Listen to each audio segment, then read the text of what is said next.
अगर आप भी बिजनेस सीखना चाहते हैं और बिजनेस कैसे करते हैं ये जानना चाहते हैं तो आज का वीडियो बहुत इंपॉर्टेंट होने वाला है। इसी तरह के और वीडियोस के लिए बिजनेस की बारीकियां जानने के लिए आप मेरा चैनल बिजनेस एक्सप्लेनर, जो कि बिजनेस को एक्सप्लेन करता है, उसे लाइक, फॉलो और सब्सक्राइब कर सकते हैं। चलिए शुरू करते हैं आज का वीडियो। आज का वीडियो ऐसा है जिसका बिजनेस का नाम सुन के आपको लगेगा कि ये तो इंडियन है, लेकिन ये इंडियन नहीं है। जैसा कि हमें पीटर इंग्लैंड का नाम सुन के लगता है कि यार ये तो इंग्लिश है, लेकिन नहीं, वो हिंदुस्तानी है, वो भारतीय बिजनेसमैन, यानी कि उसका नाम नहीं बताऊंगा। अगर आपको पता है तो कमेंट सेक्शन में ज़रूर बताइएगा मुझे।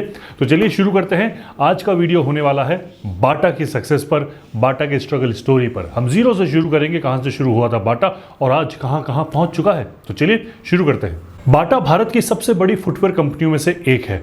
आप में से जितने लोग अभी वीडियो देख रहे हैं, कम से कम 10 में से 9 लोगों ने कभी ना कभी बाटा के शूज तो जरूर पहने होंगे, हो सकता है इस वक्त भी पहन रखे हों। भारत के 35% से ज्यादा फुटवेयर मार्केट पर बाटा का दबदबा है।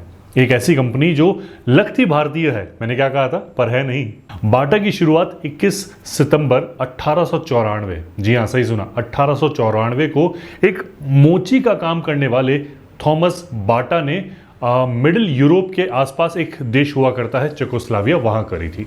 आज बाटा का 90 देशों में बिजनेस चल रहा है। 5000 से ज्यादा स्टोर्स हैं और 165 देशों में बाटा हर साल 1.7 करोड़ जूते बेचता है। अब उससे होने वाली कमाई समझ जाइए। भारत में बाटा की बात करें तो भारत में बाटा के 1375 रिटेल स्टोर्स हैं। आपके घर के आसपास भी कोई ना कोई एक रिटेल स्टोर जरूर होगा। शुरुआत की बात करें तो थॉमस ने मां से कुछ रुपए लेकर किराए के 2 कमरों में बाटा के जूते बनाने का काम शुरू किया। 5 साल बाद यानी कि 1899 में उन्होंने बाटा का पहला स्टोर चेकोस्लोवाकिया में खोल लिया था। भाई साहब, कमरों से शुरू होकर वो स्टोर तक पहुंच चुके हैं। पहले साल सब कुछ ठीक ही ठाक चला, लेकिन दूसरे साल इकोनॉमिक क्राइसिस आ गया, यानी कि आर्थिक संकट। थॉमस की कंपनी को दिवालिया घोषित कर दिया गया।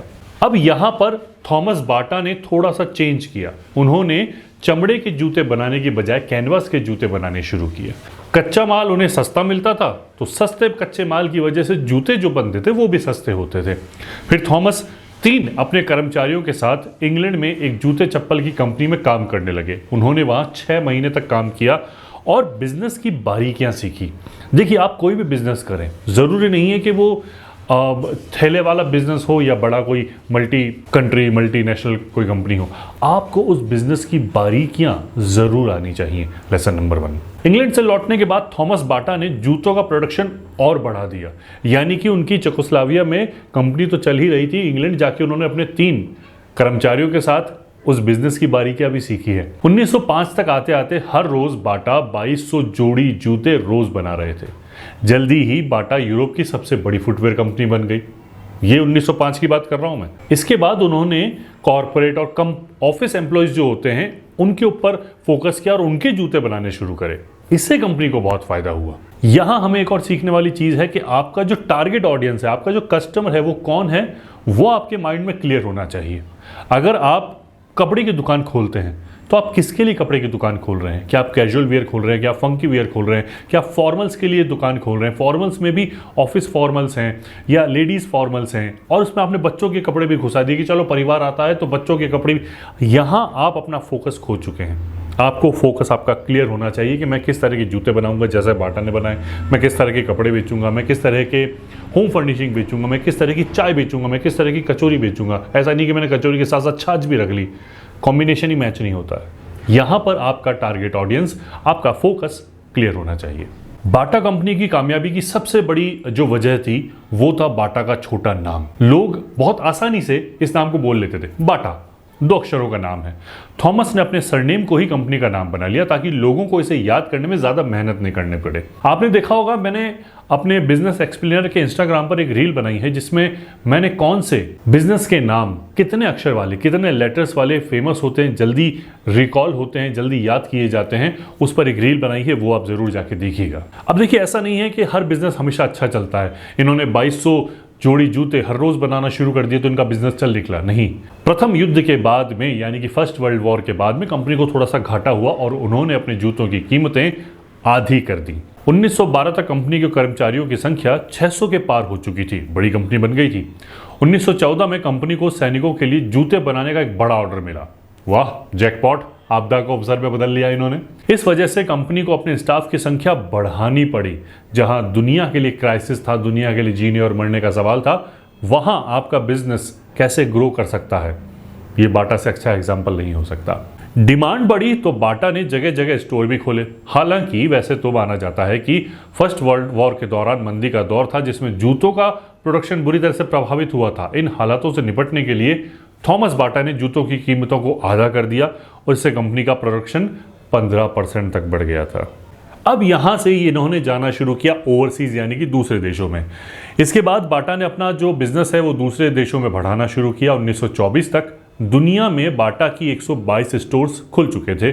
थॉमस बाटा कंपनी के कर्मचारियों का काफी ज्यादा ध्यान रखते हैं। ये आपने मेरे लगभग हर वीडियो में, हर बिजनेस सक्सेस स्टोरी के वीडियो में ये देखा होगा कि जब भी हम किसी बड़ी कंपनी की बात करते हैं तो उसमें ये चीज जरूर आती है कि वो कंपनी, वो बिजनेस अपने कर्मचारियों का बहुत अच्छे से ध्यान रखती है। भले आपके पास 4 कर्मचारी हो, 400 हो या 4000 हो, उन कर्मचारियों का, उन एम्प्लॉयज का जरूर ध्यान रखिए, क्योंकि वही एम्प्लॉयज हैं जो आपके रिप्रेजेंटेटिव हैं आपके कस्टमर के सामने। बाटा कितने अच्छे जूते बनाता उससे कोई फर्क नहीं पड़ता, अगर उनका एम्प्लॉय वहां पे स्टोर पे अगर बुरा बर्ताव करेगा, बुरा व्यवहार करेगा, तो वो कस्टमर कभी लौट के नहीं आएगा, चाहे थॉमस बाटा ही उससे बात करने के लिए, कस्टमर से बात करने के लिए आ जाए कि भाई साहब वापस मेरी दुकान पर आ जाओ। इसलिए अगर आपका एम्प्लॉय खुश है तो आपका कस्टमर 4 गुना खुश होगा। तो चलिए फिर से चलते हैं अपनी बात पर। थॉमस कंपनी के कर्मचारियों का बहुत अच्छा सा ध्यान रखते थे। 1930 में उन्होंने कर्मचारियों के लिए घर, उनके बच्चों के लिए स्कूल, अस्पताल, लाइब्रेरी और एंटरटेनमेंट के बहुत सारे साधनों की व्यवस्था कर रखी थी। यहाँ तो बोनस नहीं दिया जाता, इंक्रीमेंट मार लिया जाता है, और यहाँ क्या क्या दे रहे हैं। 1932 में एक हवाई हादसे के दौरान थॉमस बाटा की मौत हो गई। यहां से थोड़ा सा डाउनफॉल शुरू हो सकता था, लेकिन अभी वीडियो में जुड़े रहिए। और अगर यहां तक आ गए हैं और इसी तरह के बिजनेस एक्सप्लेनर वीडियो देखना चाहते हैं तो इस अकाउंट को जरूर फॉलो करिए।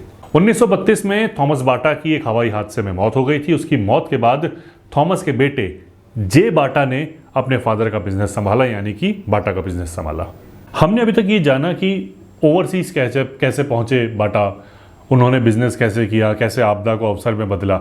लेकिन अब आपने कभी सोचा है कि वो इंडिया में कैसे आए? मैं बताता हूं। 1930 के दशक में जे बाटा, जो थॉमस बाटा के बेटे थे, जब भारत पहुंचे तो उन्होंने देखा कि भारत के ज्यादातर लोग जूते चप्पल नहीं पहनते हैं। तब उनके दिमाग में आया कि भारत कितना बड़ा बिजनेस ग्राउंड है उनके लिए, कस्टमर बेस यहाँ पे कितना बड़ा है, भारत में भी बाटा के जूतों का हमें विस्तार करना चाहिए, अपने बिजनेस को बढ़ाना चाहिए। उन्होंने कोलकाता से सटे कोन्नार नाम के एक छोटे से गांव में कंपनी की शुरुआत करी। 2 सालों के अंदर जूतों की मांग इतनी बढ़ गई कि कंपनी को अपना प्रोडक्शन बढ़ाना पड़ा, जिससे यह टाउनशिप बन गया, जिसे लोग आज बाटा नगर के नाम से जानते हैं।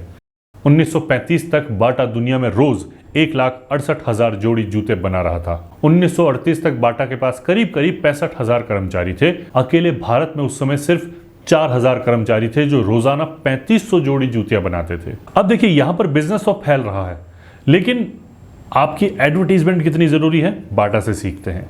बाटा ऐसी पहली कंपनी है जिसने टेनिस बूट को डिजाइन किया। उस समय सफेद कैनवास पर बनाए टेनिस के जूतों को खिलाड़ियों के साथ साथ लोगों ने भी बहुत पसंद किया था। 1980 के दशक में बाटा को पैरागॉन और खादी जैसी कंपनियों से अच्छी खासी टक्कर मिल रही थी इंडिया में। कंपनी ने मार्केट में खुद को आगे रखने के लिए एडवर्टीजमेंट्स का सहारा लिया।